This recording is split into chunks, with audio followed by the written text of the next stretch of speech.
Alright, welcome back. We're finishing off Brimspark with level 12, Magna Core Station. This level has a lot of death warping. All of the keys are super far away. This is, I believe, the largest level in the game in terms of area and enemy count. So there's a lot to cover here.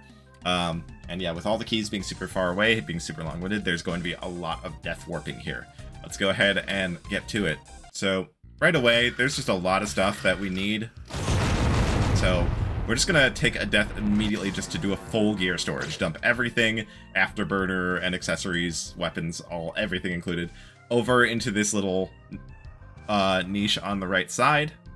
It is the best place to store your gear in a way where it's compacted into a small area, but won't get in the way trying to reach the future keys, because we'll be having to go out this door several times in the course of this level. You're gonna head up here, and something worth noting, if you watch the AGQ run, there was something about an entity limit that makes shots just fail to spawn here. That is not the case on the current builds. There is no entity limit. You will be able to shoot just normally here with your basic lasers. Enemies will be able to do the same. Overall, I think it's net positive because it actually gives you at least something to fight against enemies in uncooperative positions. So you're gonna get into these main shafts, just hop over the wall here and head down. You can fly around this seeker here, and if you're really quick, you can sneak under this diamond claw here, but it requires pretty good tricording. May be worth it to just, you know, if you're less comfortable with your tricording, might be worth it to just take the time to take out the Seeker and either bait out the Diamond Claw out of position or just shoot it down. But it is possible to squeeze in here under the Diamond Claw like I just showed there. You're going to head to the left. Behind this guy, I would not recommend taking the time to shoot him down. They are very tanky. Level 1 lasers is going to take a while to take him out. Rather than head straight to the key, once you get into this big open arena area, you're going to head over to the left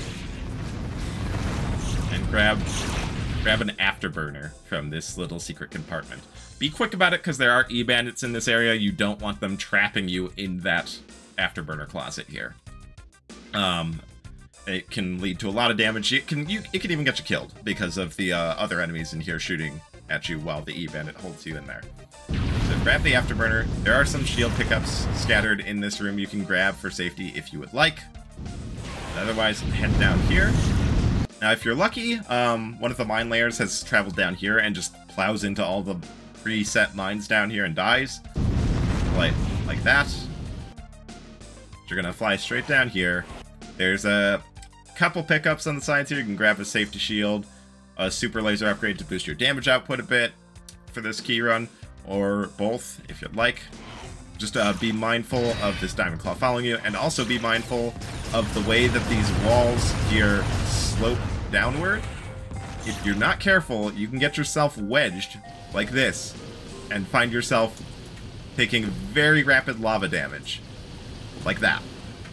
So be careful about leaving this area. Don't try and go where it's too narrow here. Recommend if you're grabbing these safeties, follow through on the safety. Back out to where the passage is a little wider so that you're not hugging the lava. You're gonna fly straight through here. A couple of extra shield pickups in these mat sends that you can grab for safety if you would like. Do not shoot this switch on the floor. Do not shoot the switch on the left. Just this switch on the right. That will give you access to the blue key. Be aware that picking up the key will trigger the mat sends, so you want to get out of that dead end quickly before a Diamond Claw comes in and blocks you in. As long as you haven't hit any of the other switches, the door should be unlocked and you can just leave from where you came. Now, if you're going full speed, you're just going to head straight out and back up through this arena room and towards the blue door.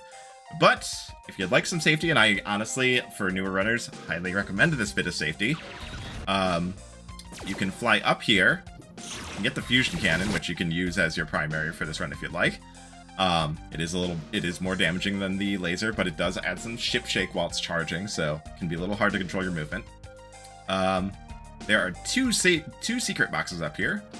You can even open them both up with one shot. There's a Mega Missile on the left, which you can grab to facilitate a faster Death Warp after grabbing the yellow key. And there's an Invuln on the right. Invuln is going to let you just kind of fly straight ahead here with impunity and just fly straight through all the enemies without a care in the world. Invulnerability, yeah, makes this a lot easier, a lot less risky. So once you're through the blue door up here, you can fly around most of the enemies. Give that Lugard a tap if you need to get him out of the way of this passageway.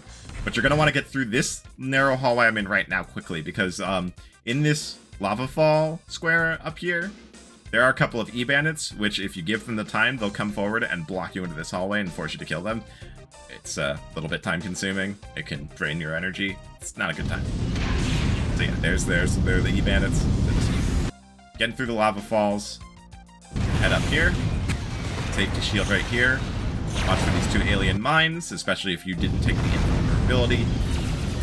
Vulnerability will be wearing off around here, assuming you're moving efficiently. So you're going to head to the right and up here. There's a Lugard right here that'll throw some homing missiles at you. You may want to afterburner boost around it to... And here is the dangerous part of this. So the yellow key is just ahead, but this room has a bunch of those fast-moving mine layers, throwing proximity mines everywhere.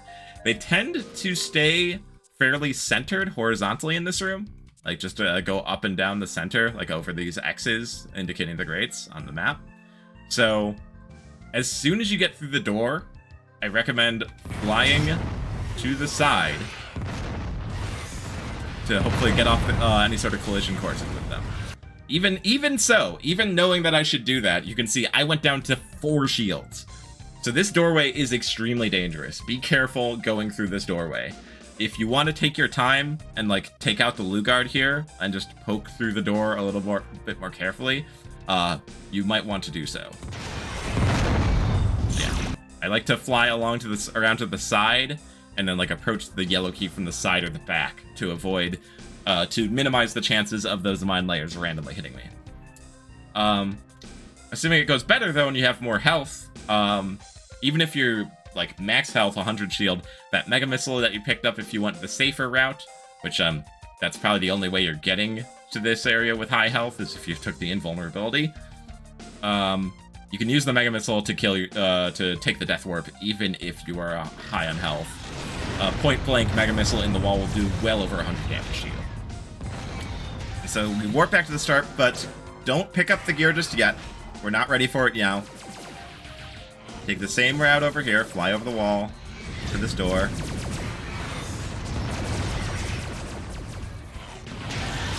Here you can grab this quad laser as you flip over to the yellow door here.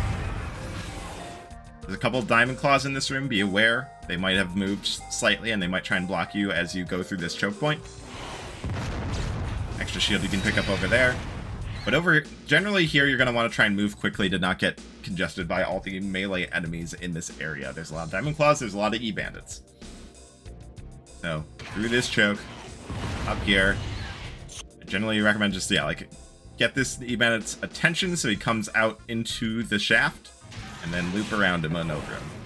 Same for this diamond claw. Get its attention so it moves away from the door, loop over or under it, through the door. There's one more E-bandit in the way. This one's generally just going to be straight up in the way, and you'll generally have to kill it. And then you head straight down to this red key, fly towards the lava for a quick death warp. And now we're ready to... we're ready to take on the boss. So, you are going to go ahead and recollect all your gear from the right. Head down here, you can grab some extra Vulcan ammo if you like. There's a little bit of extra shield here. And we're going to be moving on to the boss fight. The boss fight here is quite dangerous. A lot of dangerous enemies in the room. The boss shoots Mega Missiles, which, as I commented on earlier, will one-shot you on direct hit. So be mindful of that. Also be mindful that we do need guided missiles in a couple of levels. I think the Odds are that you do not have any here. You might have some available if you carried some earlier on and dropped them in Coalbank Shaft to be picked up, but if you may want to check if you have guided missiles here. If you do not, you do need to pick some up. Guided missiles are available up in this secret right here. You can also pick up some mercury missiles and some extra shield for safety. Usually the boss is going to start over here in this area and be visible as soon as you get through the door. I think because I've been taking my time and explaining everything, he's gone and randomly teleported somewhere. So we're gonna have to track him down. If you would like safety against this boss, straight to the right here, there's a secret door with a cloaking device and some more mercury missiles to help with the damage against him. Okay, there's the boss sound. He's over here. So this boss is immune to energy weapons, so don't use the helix cannon. You're just using the boss cannon and missiles. And make sure you are constantly moving, even if you took the safety cloak, because those mega missiles have a huge blast radius. You do not want to be near a wall that has a mega detonate on it. Exit is in the middle shaft here, up at the top. Once the boss is dead, go ahead and take it. And that is Magna Core Station. Let's do a demonstration of an actual run through the level. Quick death warp over on the side here. Around over this wall. Grab this shield. Try and sneak under the Diamond Claw. Got it.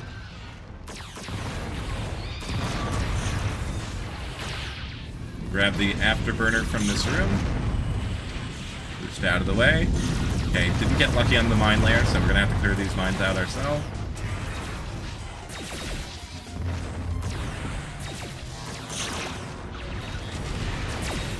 Preemptively open that door.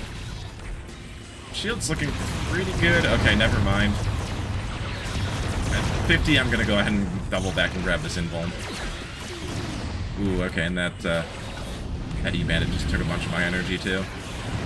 Should still have enough.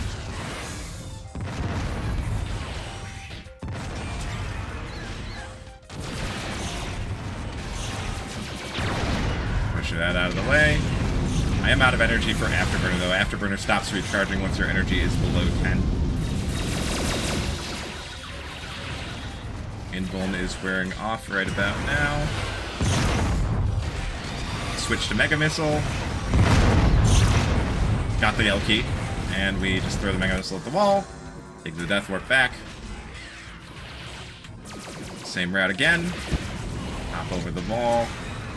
And this way. Go around the Diamond Claw. Pick up the quad lasers here for a little bit more damage output. We need to kill anything here. Yeah, inconvenient melee enemies there, but doing okay. Oh, E-Bandit moved out of the way. That's convenient. Saves her a second or so. Alright. Re-grab gear. Switch to Gauss.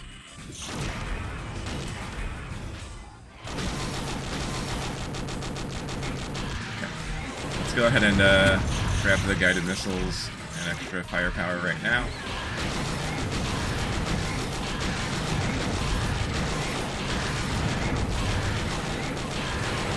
If you keep your distance like this, the boss will not teleport.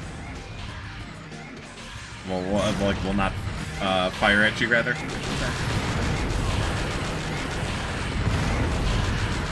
that's a Mega Missile coming my way. Gotta make sure. I'm having trouble shaking it. Okay, those are just homers.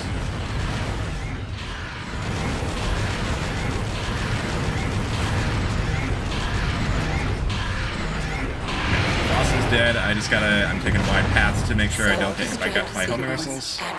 And there we go. Yeah, that boss is pretty definitely the hardest boss fight in the game.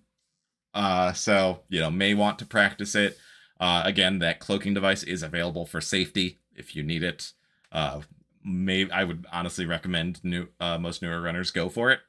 It helps quite a bit by keeping the homing missiles and mega missiles from locking onto you. But yeah, that is the end of Brimspark, and the next 4 levels are the Lime Frost Spiral, which are comparatively much tamer. So thankfully, if you've made it through this point, you've made it through the roughest part of the run. But there are still some rough spots. You can't get complacent. We'll be touching on the Lime Frost Spiral levels next video.